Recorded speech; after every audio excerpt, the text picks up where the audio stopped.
अस्सलाम वालेकुम स्टूडेंट्स।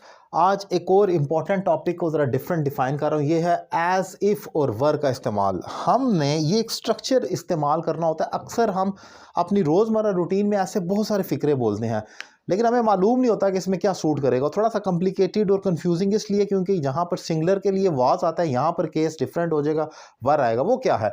जैसे ज़रा इस एग्जाम्पल पर गौर करें। वो ऐसे बोलता है जैसे वो माहिर हो। हम अक्सर बोलते हैं ना, तुम ऐसे खाना खाते हो जैसे तुम बहुत ही जाहिल हो, या ऐसे ही जैसे मैंने एग्जाम्पल, तो वो ऐसे बोलता है जैसे वो बहुत माहिर हो। ही स्पीक्स, अब वो बोलता है एज इफ ही वर। ये इसका जो स्ट्रक्चर है ना, ये जरा गौर कर ले। As if he were a master. अब आपको मालूम है कि ही के साथ तो वाज आता है, लेकिन जब आप एक हाइपोथेटिकल कंडीशन डिफाइन करते हैं जो फर्जी सूरत हाल है कि ऐसा जैसे कि ये हो जाए या वगैरह वगैरह, ये एक फर्जी सूरत हाल जब हो जाती है, जैसे कंडीशनल सेंटेंसेस में होता है, तो वहां सिंगुलर के साथ भी वर आएगा, फिर वॉज नहीं आता। तो आप देखते हैं ही स्पीक्स, वो बोलता है, ये प्रेजेंट इंडेफिनिट है तो इसके साथ एस लगे। ही स्पीक्स एफ if he as if he were a master, जैसे वो माहिर हो। एक और एग्जांपल देखें। ही, ये उर्दू पहले देख लें। वो ऐसे भागता है जैसे कोई शेर हो। प्रेजेंट की बात है, लेकिन एक परसेप्शन हम क्रिएट कर रहे हैं, अपोथेटिकल कंडीशन, एक फर्जी सूरत हाल क्रिएट कर, ऐसे भागता है जैसे कोई शेर हो। तो अब मैं कहूँगा ही रन्स, वो भागता है as if he were a lion. आप गौर करें, जैसे वो कोई शेर हो। As if he were a lion, जैसे वो कोई शेर हो। तो आप देखते हैं कि मैं अगले फिक्रे में ही वॉज अ लायन नहीं कहता, मैं ही वर अ लायन कहता हूँ। इंग्लिश में एक मिक्स कंडीशनल के हवाले से एक स्ट्रक्चर है, वो भी मैं डिफाइन करूंगा आगे चलकर। वहाँ पर भी यही होता है कि एक इफ़ क्लास पास्ट इंडेफिनिट होती है और आगे वुड शुड कुड का इस्तेमाल होता है।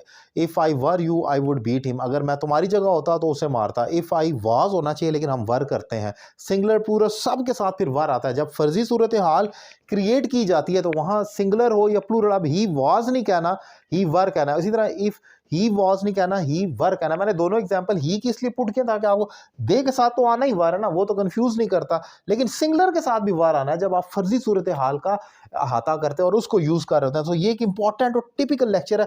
कौन सी चीजें इंपॉर्टेंट होती हैं इंग्लिश में, जो मैं सिलेक्ट करता हूँ, ये आप खुद भी जज कर सकते हैं। असल में जो फिक्रे मैं नोट कर रहा होता हूँ, जो लोग ज्यादा बोल रहे हैं डेली लाइफ में, उसी के स्ट्रक्चर को उठा लेता हूं। आपके जहन में भी अगर कोई ऐसा स्ट्रक्चर है जो आपको कंफ्यूज करता है और आपको लगता है कि ये तो हम सारा दिन बोलते हैं लेकिन हमें ये समझने में कंफ्यूजन है, तो आप वो लेक्चर में से टॉपिक शेयर कर सकते हैं। मुझे व्हाट्सएप पर आप लिख कर भेजें, मैं उस पर वीडियो लेक्चर लाजमी रिकॉर्ड करूंगा, डिफाइन करूंगा। ये भी मुझे लगता था कि इंपॉर्टेंट है जो मैंने डिफाइन किया। अगर मेरे पढ़ाने का तरीका आपको पसंद आया हो तो एक डेमो क्लास की तरह था, आप मुझसे ऑनलाइन क्लासेस ले सकते हैं। अब तक हज़ारों की तादाद में मुझसे स्टूडेंट पूरी दुनिया में सीख चुके हैं। मैं तकरीबन 2010-11 से ऑनलाइन इंग्लिश लैंग्वेज कोर्स करवा रहा हूँ। मैं समझता हूँ कि एक बड़ा ही पुराना टीचर हूँ मैं इंग्लिश का, पाकिस्तान में कम से कम ऑनलाइन की फील्ड के हवाले से बात कर रहा हूँ, क्योंकि ऑब्वियसली मुझसे बहुत ज़्यादा एक्सपीरियंस टीचर दीगर मौजूद हैं, लेकिन ऑनलाइन में जब कोविड से भी पहले और बहुत प्रोफेशनली मैंने एक ही जॉब की है, ऑनलाइन टीचिंग इंग्लिश की ही। यही मेरा फुल टाइम जॉब रहा, सुबह से रात तक।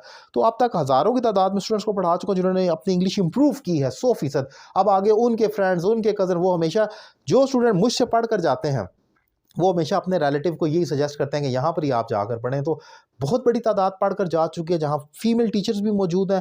फीमेल स्टूडेंट्स के लिए एक बेहतरीन मौका है आपके लिए इंग्लिश लैंग्वेज कोर्स करने का। नंबर आपकी स्क्रीन पर मौजूद है, एक रीज़नेबल फ़ी है इसकी, ये पे करें और कोर्स का आगाज़ करें। Thank you very much.